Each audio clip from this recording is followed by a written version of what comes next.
Amber Lee was dead, literally dead. Her heart had stopped and it was defibrillators that brought her back. And when she woke up, this was the first thing she said. Bring me my laptop. I'm launching this business. And he's like, you're crazy. You're not working from the hospital. I'm like, yes, I am. For 20 years, Amber made millions for other people. But after a near-death experience, she realized it was time to bet on herself. That was 5 years ago, and the bet paid off. Last year, we each paid ourselves almost $1 million. But for Amber, it's not about the money. Her business is her freedom. Amber's story is compelling as hell, and we'll get all the details. But what we also found equally as fascinating when putting all this episode together is what she does. Her day-to-day is matchmaking, specifically for high net worth and high-profile people, and we're going to hear all about it. I'm Harry Morton, and this is Moneywise, a podcast about what life looks like after you've made it. It's made for the Hampton community of founders doing at least $3 million in annual revenue. So more on that later, or you can head to joinhampton.com. Also, this is a podcast, which means it's available in all the podcast apps. So go and check us out and give us a follow over there as well if you haven't already. And to the show. As always, we start with the question that everyone's thinking, but no one wants to ask. What's your net worth? Most of my net worth at this point is wrapped up in my business. So a few $1 million. Yeah. Okay. Awesome. And you talked about cash flow sort of up to about $1 million a year. Mm-hmm. Tell me about, how do you manage your money? Do you have a portfolio of, and what does your net worth look like? How's it spread out? That was a really poorly worded question. Tell me about how you manage your net worth. There we go. Yeah. So we just purchased a beautiful resort-like home, and we did take out a mortgage on that. I purchased my mom a house that I paid for last year. So I own that home that I purchased for my mom. We're really at a point where, we do a little bit of investing, but we're at this point in life that I think a lot of new entrepreneurs are at, where if we want something, we're able to get it. And so we're able to travel and do a lot of things that we want to do. And to me, that's the definition of a beautiful life. We're able to be really generous with the money that we have. And so to be able to buy my mom a house, I just have to tell you, my mom grew up in a single wide trailer with no running water half the time. She had to sew her own wedding dress because her parents couldn't afford to buy a wedding dress. She had to sew her own prom dress. She has such a limited money mindset. I can remember the first year I made over $100,000 a year. I was very young. I was very excited. And I said, I made over $100,000 this year. And my mom said, you're going to have to pay a lot of taxes. Her money mindset has always been one of scarcity, and she has such limited money beliefs. So for me to be able to pay for a house for her and say, Mom, this is your house. We bought this for you. You don't have to worry about it. I cried, I think, more than she cried. That was that was the highlight of my life, of everything I've ever done. So I think that at this point, I'm really not as concerned with managing my money as I am just being able to be generous with it and to be able to do the things that make me happy. Yeah, that's amazing. And tell me about life in Puerto Rico. What's the cost of living there? What's your monthly expenses look like? I can't imagine they're as much as living in New York City, for example. Well, not as much as New York, but probably as much as the rest of the United States. I think that's a misconception. People think that, you live on an island, it must be less expensive. It's not. I mean, we just bought a house for over $1 million. There's, things are expensive there, just like anywhere else. Housing prices have doubled. It's really just this beautiful life that allows us to slow down. Island life is a real thing. And so I think about when we're in Puerto Rico versus when we're in the States, all of a sudden my sense of urgency and go just goes away. I just adjust to island time, and it just allows me to enjoy things much better. But our monthly spend is usually around $20,000 to $30,000, depending on how much traveling we're doing, what kinds of causes we're supporting that month. So it just depends on what we have going on in a given month, but that's probably pretty average for us. In a bit, we'll get the complete breakdown of the revenue journey of her business since she started it 5 years ago, including how her personal finances have changed along the way. Now, as you know, all of that would never have happened had she not literally died. So here's the full story. I grew up in a super small town, Greenville, Michigan, very vanilla in terms of no culture, no diversity. But I grew up in a 2-parent household. My dad was a parole officer, my mother a nurse, so very much middle class. how did you get from there to matchmaking? What led you into like the matchmaking world? Yeah, so I was accelerated as a child. Like I did well in school. I was in gifted classes. I went to college when I was 16. When I was 18, I had transferred to Michigan State University to go. I went to college originally in Massachusetts, transferred to be closer to home. And in the summer, I answered an ad in the classifieds and I found a job for a matchmaking firm. It was actually a dating service to be a receptionist. So I started working there and I literally like fell in love. Like, can you imagine being 18 and your whole life you're hearing these stories of like dating and relationships? It was fascinating to me. And so I dropped out of college and said, I'm going to be a matchmaker. And in my first year of matchmaking, I went from being a receptionist to being like a salesperson at that dating service and signing on clients and getting paid commissions. And I actually earned more than my parents were earning in their jobs that they finished a degree for. And so I thought I just had like discovered like this amazing world. Wow. And like, hey, what were those like early clients? Were they not like, hey, why should I listen to you, Amber? You're 18. What do you know about dating? I know, right? So that was, I think I always had a gift of like, I read the book recently, How to Know a Person. And it talks about like just really listening. And I always had this gift of like listening more than I talk, which is actually what I advise my clients to do in dating. And so I think I didn't really give away how young and inexperienced I was because I didn't do a lot of the talking. I was just a really great listener. How long were you working for other companies then? Like what did that career path look like for you? Oh my gosh. So for over 20 years, I always knew I wanted to do it on my own, but I had that fear and that insecurity. Where am I going to get leads from? How are people going to know about me? Like, how am I going to bring in revenue? I have a family. I can't afford to just quit my job and start over again at this stage in life. And I was doing okay. Like I was making 250,000 a year, very much like living a comfortable, middle class kind of life. And so I had this fear of like letting go of that and stepping into entrepreneurship. Something that's kind of sad to think about is the amount of really capable people that have never took the risk because of that exact fear. And I don't just mean people stuck in desk jobs either. It can also be already successful founders with stable, profitable businesses, doing new things, big things. It always feels really scary. Success can feel like an anchor at any level. I'm sure even today you have something that you'd love to do, but you're just too fearful of giving up the comfort that you've built. Hopefully you get the courage to explore whatever that is in a less deathy way than Amber. In 2020, in the midst of COVID, it was Mother's Day, May 10th. I'm behind the wheel of my SUV. My mother-in-law is in the seat next to me, husband and my daughter in the back seat. We weren't married at that point. We've been dating forever. And I had a sudden cardiac arrest out of nowhere. I had no heart problems prior to this. I literally died. I lost consciousness. My heart stopped. My foot was on the gas, drove over 4 lanes of traffic and hit a brick home head on. Yeah. So the vehicle starts smoking. Thank God my family was all okay, just minor injuries. They all got out of the vehicle. I'm unconscious and my car is kind of pinned in a bush. So my husband has to pry open the car door, pull me out of the vehicle. While he's doing that, a nurse happened to be going by and stopped at the accident scene and got out. And as soon as he put me on the ground, she started performing CPR.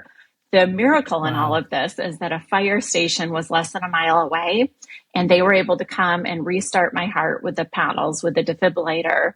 I later learned that only 5% of cardiac arrests, people survive who suffer from a cardiac arrest outside of a hospital environment because you have to have the defibrillator within 7 minutes. So it was just a miracle that we were so close. Yeah.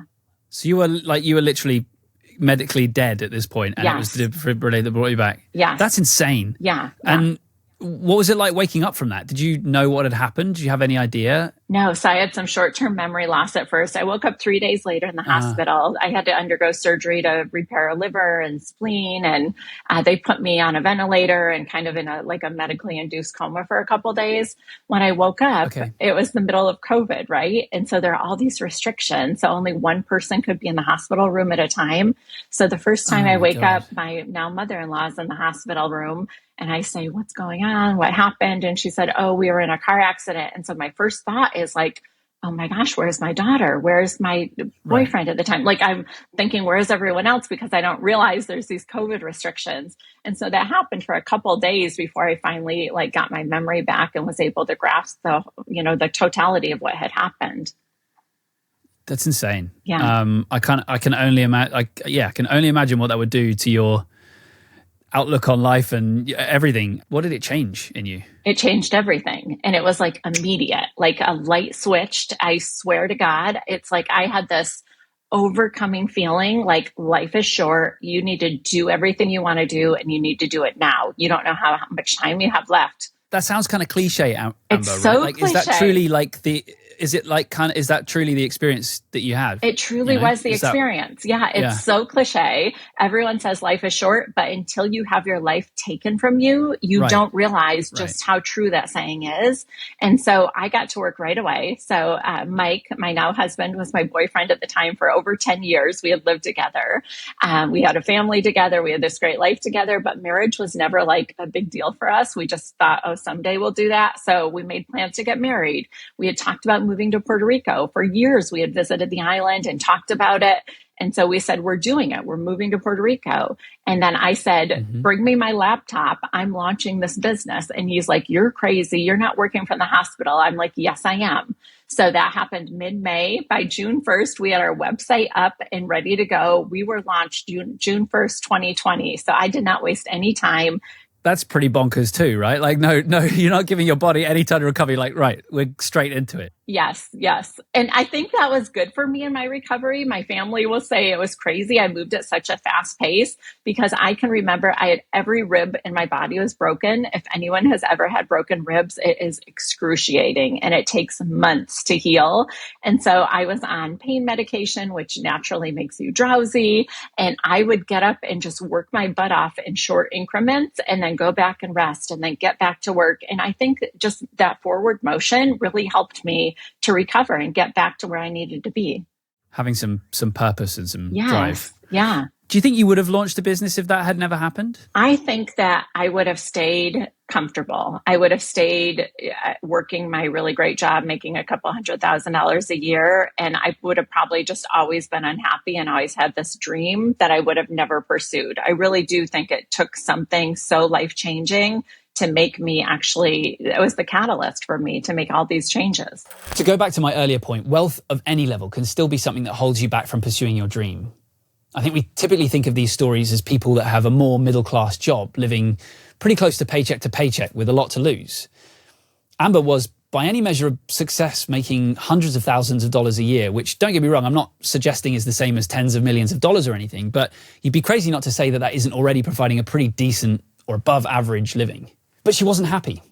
And it wasn't because of the money, it was because of the dream that she was neglecting out of fear. Though you can have your cake and eat it. Today, Amber is living the dream, and that dream also just happens to be incredibly profitable for her. So our first full year in business, not our full fiscal year, but our first full year, we did $1 million. So we really had a formula that worked right from the beginning. The difference now is back then, I think we took 75 clients that year to get to $1 million, which is a lot of work. Now, last year, we did over $3 million in revenue with less than 30 clients. So our business model has changed to less stress, less client load, and higher results, higher revenue. What were you paying yourself along the way? Because you'd gone from this like solid $250,000 a year salary to being a business owner. How have you paid yourself? So we've always had a goal for revenue, like we need to have this dollar amount in the bank, and whatever is over that, Sandra and I will split and take out as our dividends. Now that dollar amount was much lower year one and year two. Last year, we each paid ourselves almost $1 million. It's a high profit business. There are definitely great margins. I always think about Zig Ziglar famously said, like, if you can help other people get everything they want in life, you'll have everything you want. And I think that is so true. Tell me about the work of a recruiter, because it's not like you can, or maybe it is. I don't know. Do you jump on LinkedIn like a recruiter does to look for these people? Like, where do you source the right matches? I find that fascinating. Yeah, it's really interesting because it depends on the client and the search that we're doing. So for example, if we have a client who's in Boston, who is interested in men with PhDs or a medical background, we may look at all the top medical universities and medical facilities in Boston, and then find out who's working there, then doing a deep dive into their social media to see if they could potentially be single, and then using a service like Rocket Reach to get their email address, or cold emailing them on LinkedIn. So it's a lot of research involved to find out who could be a potential match if they're potentially single, and then reaching out to them to see what their status is. So it's the kind of shit you'd feel like a total stalker for doing, but yes, because it's a paid service, it's like totally fine. Tell me about the approach to that individual. So when you find someone, you're like, okay, this could be a potential match. How do you say, hey, are you looking for a partner without that feeling like forced and weird and awkward? Like, how does that kind of outreach work? Yeah. You just address it right away. You say, hey, this is probably the weirdest email you've gotten in a long time, but I am so curious if your relationship status is currently single, and if you're really interested in meeting someone, because I have a great client I'm representing in your area. This is what she's looking for. This is why I could see it as a potential fit. I'd love to explore this with you. Let me know. Wow. This is so fascinating. It's completely it's totally, I don't know anything about this stuff. I love it. Yeah. And most people are flattered. It has to be flattering, right? If you are single and somebody looks at your picture and your social media and thinks, ooh, they look like a catch. It's almost, I feel like we approach it in a way where people feel flattered. They feel honored. And you would not believe the number of times people will say, actually, I'm in a relationship, but I have this great friend you should talk to. People love to play matchmaker. And so when you connect with someone, they naturally want to connect you with other people. At what point do you feel like you're in the right bracket to need this kind of help? Like you say, high net worth individual. How do you qualify that? Do you even care? Like if someone's just willing to come and pay 150 grand for a VIP service, you don't mind? Like, I just wonder, like, what do you think? When does it start to make sense to work with you? We care much more about the person, if they're a good human being and they're not an asshole. But we also want it to not be a financial burden. And that's the interesting thing. When we used to take clients for $10,000, they would put it on a credit card, and it would feel like so much money to them. And there was so much pressure riding on it, where they didn't have to wire us the payment. They can afford to be here. It's not a big deal for them. But I think high-end matchmaking is for anyone who's used to outsourcing things in their life. Like you have a house manager, you have a cleaner, you have maybe concierge services for your travels. And so when you're used to not wasting your time on stuff because you're more effective focusing on your business, focusing on making money, let somebody else take care of this area of your life. What does your service cost? So our basic level membership is $65,000, and we go up to $1 million. We take one client per year at $1 million. That's our Founders Club experience. Most of our clients are paying in the $150 to $250 range. Okay, and what do you get for $1 million that you don't get for 150? Because you said you did guarantee 6 matches. I guess that's going to be the same at either end. So what's the difference? Yeah, so the difference is Sandra and I are super involved, and we work really closely with somebody who's in our founder circle. We're going out to their home.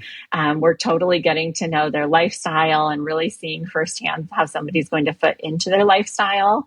And then, of course, there's more guarantees on that level. We're so confident if we're going to take you at that level, we're going to be completely confident in your success, where if we don't get it done within the first year, we're going to give you another year to really make sure we can find you your person.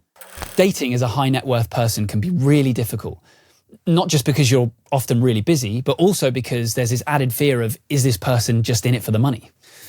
We've talked to people in the past who've said that they actually hide their net worth until later on, but that can pose a lot of challenges on its own.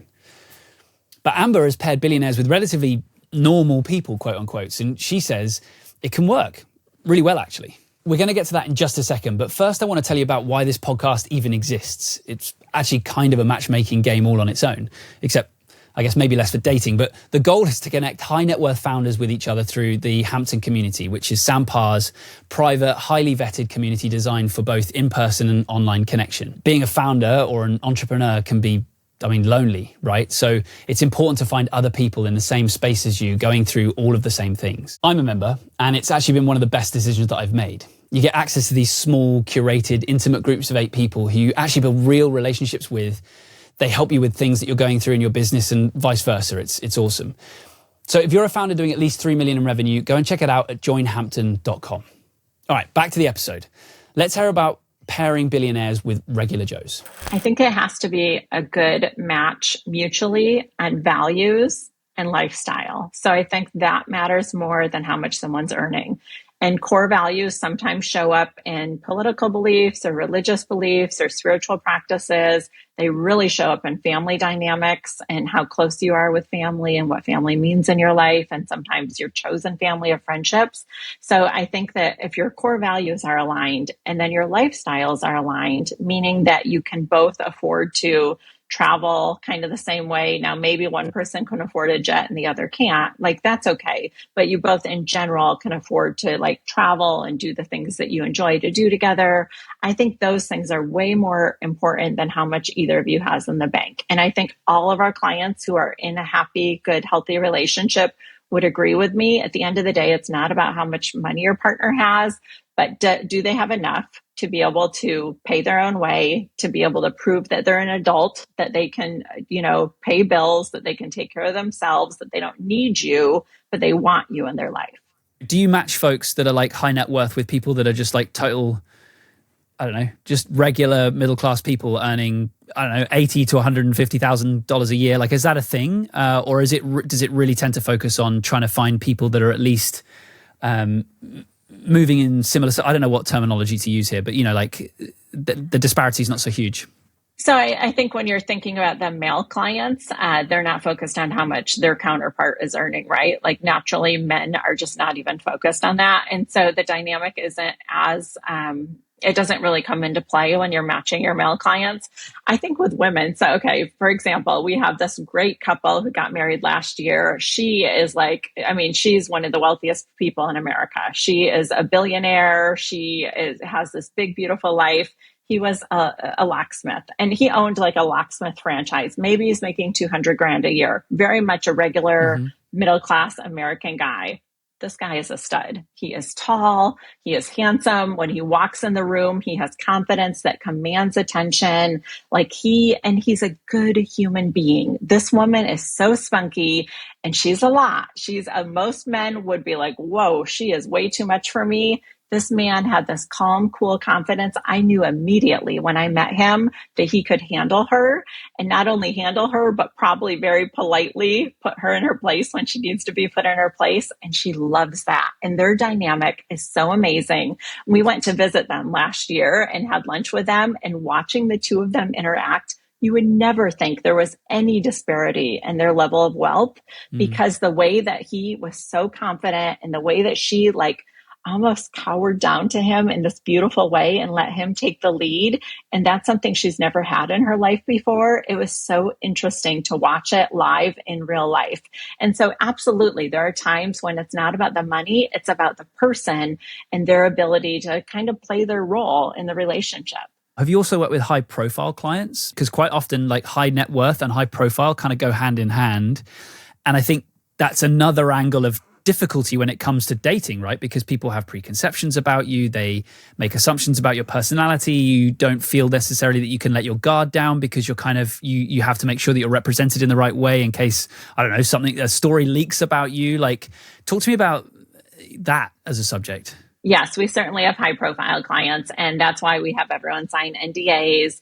We really protect them. And it's very interesting when somebody has, we have a client right now who has a very big public persona, where if I were going to say to their match who they are, that person would know them and probably automatically assume certain things about them.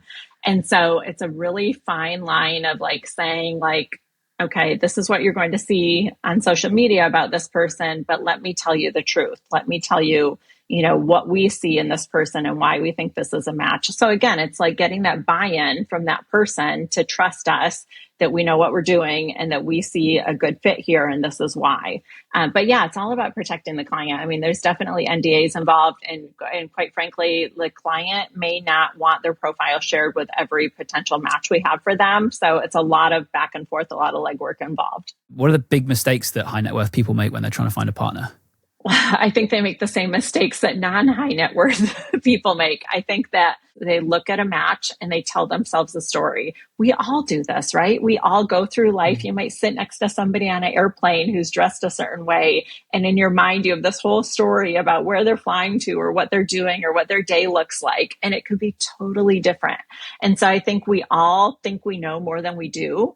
And one interesting thing is we share photos with our clients of potential matches. When we're discussing a match, we tell them, all about the person, why we see it as a potential mutual match and a fit. And then, of course, we share some photos.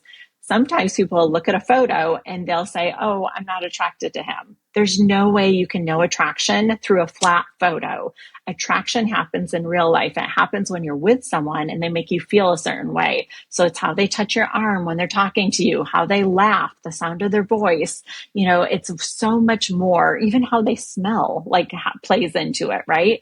And so there's so much more to attraction than what people think when they're going into dating. And that's why apps, quite frankly, don't have a high level of success. Sometimes people are swiping away and swiping past somebody who could be their person because they're making a snap judgment that's not correct. Right. So there's hope for us ugly dudes yet. That's good.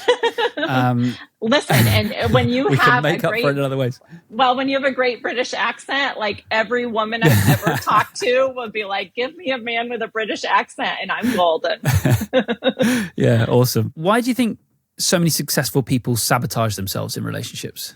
Self-sabotage happens, I think, when people are overly analytical. And I think that comes from fear of making the wrong choice. So maybe you've chosen wrong in the past. You've chosen the wrong partner. It ended up not being what you thought it was going to be. And it's a self-protection mechanism where you tend to tell yourself stories or overanalyze situations because you're so afraid of choosing wrong and getting into a situation that's not good for you again. And so I really think that it comes out of a place where your brain wants to protect, your body and your heart. And sometimes to your own detriment. From Amber's experience and based on the conversations about this that we've had on the show, it does seem that we as people are pretty predictable. We all tend to have the same problems. Although those predictable problems often differ a bit between men and women.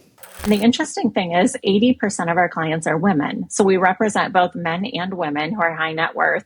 You have this interesting and really unique set of challenges for high net worth women, because for women to achieve at that level, a lot of times that means they have strong masculine energy, and a lot of things that society relates to being masculine are the things that have gotten them to where they are in life. And so it's interesting when we have conversations with women like that to talk about what type of man is going to bring out their feminine side, what type of man is going to allow them to feel safe and secure so that they don't have to be the man in the relationship, so they don't have to take the lead. Because look, these women, they take the lead all day long. They're making a million high-level decisions all day long. They want to come home at the end of the day and know that somebody's got their back, that they don't have to lead in their own household.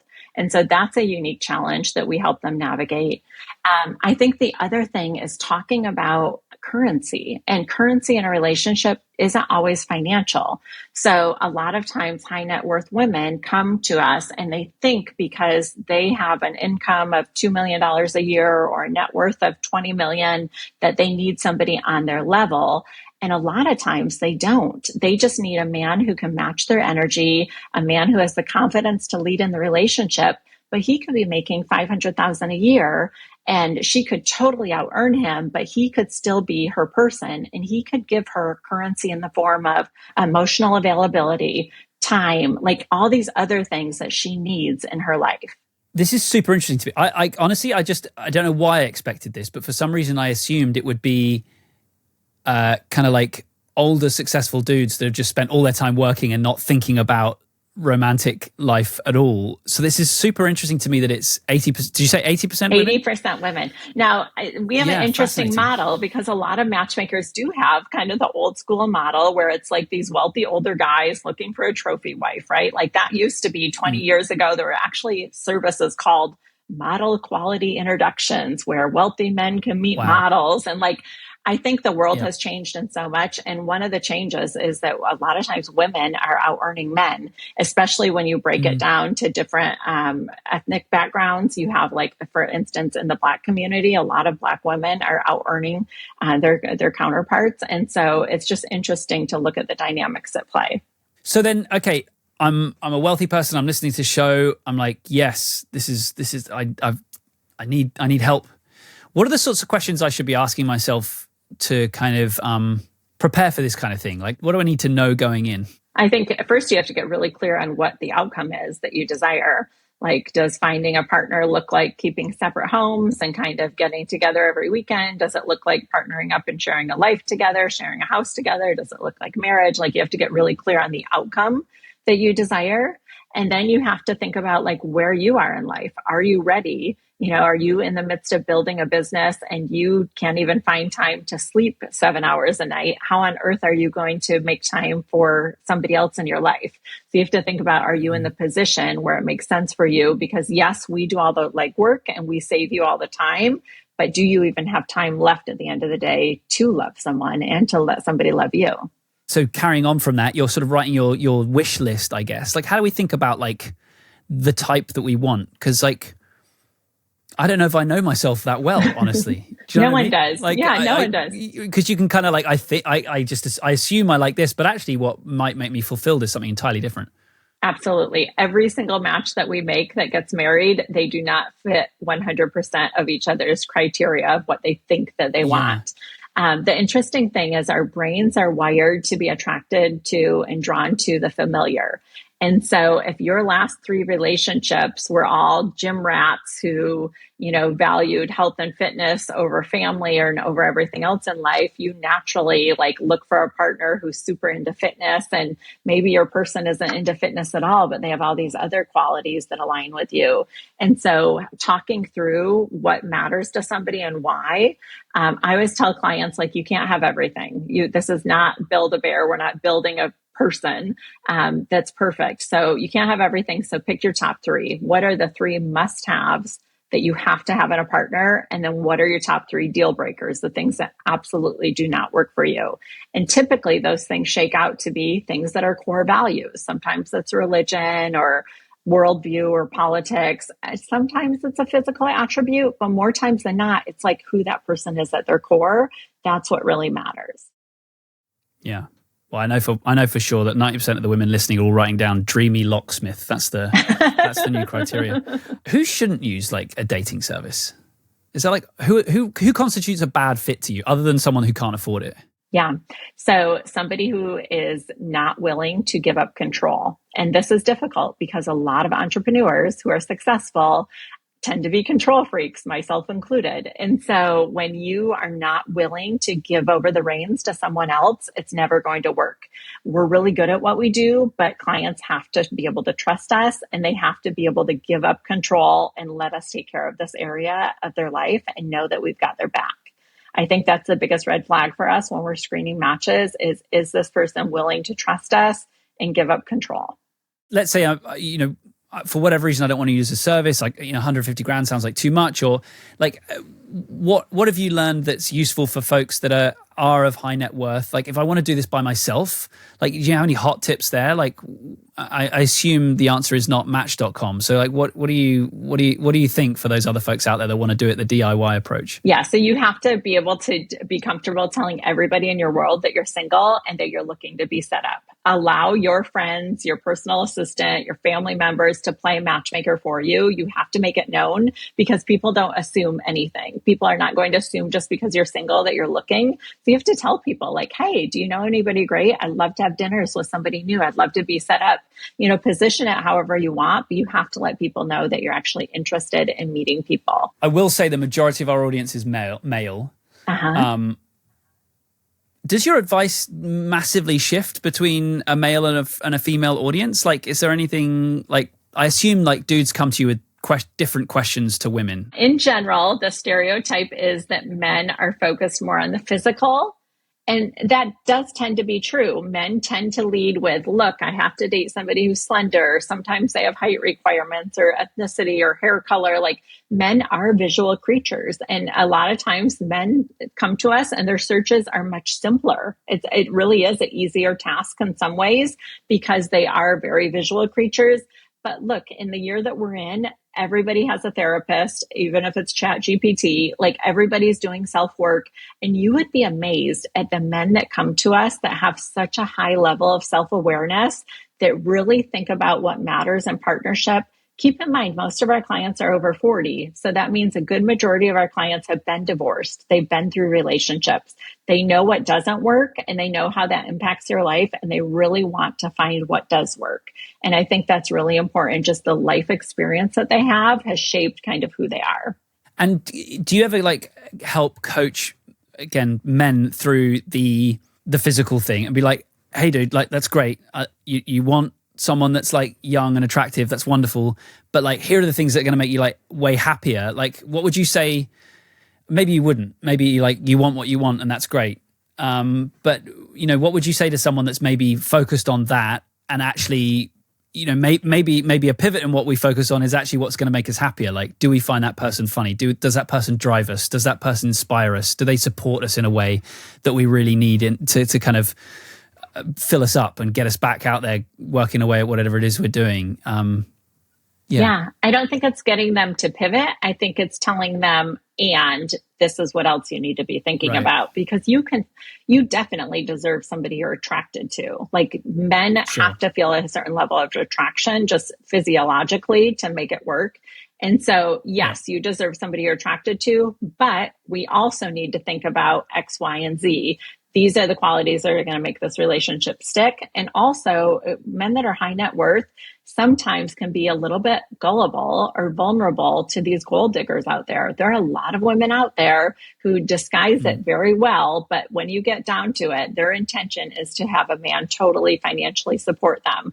That's okay if you fall in love with somebody and she loves you for you and you end up financially supporting her. But we want to protect you to make sure you're not in a position where that's the only reason this person is in a relationship with you. Funnily enough, if you do find the right person, you might know it because your finances are actually going up. People who are married have less chances of having a stroke or heart disease. They live longer lives. They live wealthier lives. There's studies from Harvard and the University of Chicago that show that people who are in partnerships or who are in great relationships make better financial decisions. They grow their wealth at, I think, a rate of 4 times that a single person does. So I think finding the right person impacts every single area of your life. I even think about in my own life, I am married to the most generous, amazing human being ever. And if I didn't have him in my life, I don't know that I could quit my job and start a business. It was his support that allowed me to do that. And so I think finding the right partner impacts not only your finances, but your health, your well-being. It impacts everything. We've talked in a very heterosexual kind of context here. We haven't talked about same-sex marriages at all. I guess nothing changes there, though. There's nothing else to add to the story here. It's just your criteria is it's another man or another woman. But I don't know. You tell me. Is there anything else to add? So at Select Date Society, we only do heterosexual matchmaking. That's what we're really good at. But there are great matchmakers out there that do gay matchmaking, that do LGBTQ plus matchmaking. Little Gay Book is our partner that we refer people to. And Dr. Frankie Bashan leads that team, and she does an excellent job. So if somebody's high net worth and they're not heterosexual, I would always refer them to her because she's better equipped to deal with that. But I think when I talk to Dr. Frankie and we talk about it, a lot of the dynamics that happen in relationships do tend to be the same. You've heard a ton of our guests talking about how crucial finding a good partner has been to their success. But the other difficult thing that we didn't talk about here is what happens if that partnership doesn't work out.